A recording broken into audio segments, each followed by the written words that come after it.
कराची में सर्दी ने दांत बजा दिए। पारा 11 डिग्री तक गिर गया। सिंगल डिजिट तक गिरने का इम्कान। गर्म कपड़े लेकर आए। इस्लामाबाद में 1, लाहौर में 3, कोयटा में -5, गिलगित बल्तिस्तान में -6 तक गिर गया। महकमे मौसमियात की रवा हफ्ते सर्दी की शिद्दत में इजाफे की पेशगोई। कश्मीर, स्वात और बाला इलाकों में बर्फबारी और बारिशों की पेशगोई। लेह -16 डिग्री के साथ मुल्क का सरतरीन मकाम बन गया।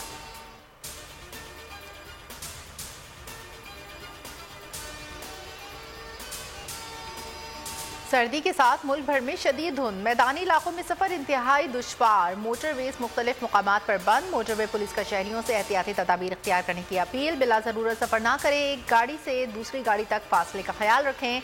ड्राइवर्स लाजमी फोक लाइट्स इस्तेमाल करें।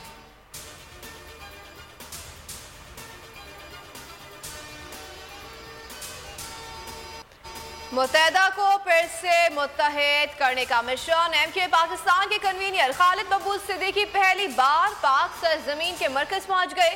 मुश्तरका प्रेस कॉन्फ्रेंस में कहा कि उम्मीद है हमारी आवाज से आवाज मिलेगी। मुस्तफा कमाल बोले कि मुल्क को मुश्किलात से निकालने के लिए सब जमातों को इकट्ठा होना होगा। मशवरे के लिए पार्टी इजलास भी बुला लिया।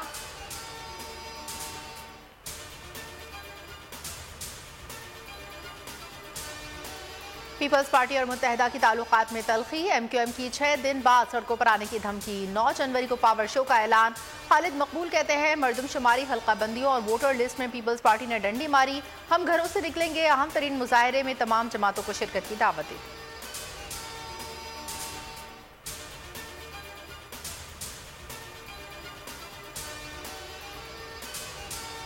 एक शख्स ने खुद को हरफन मौला समझ लिया। हमें कहा गया आप फेल हो गए। 3 स्टोरीज को लाने वाले भी घबरा गए।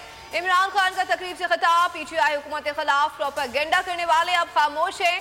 डार और शहबाज मुल्क नहीं बचा सकते, मैशियत नहीं चला सकते। इलेक्शन में ताखीर से तबाही आएगी। कहा इलेक्शन के नाम पर नून लीग कांपने लगती है।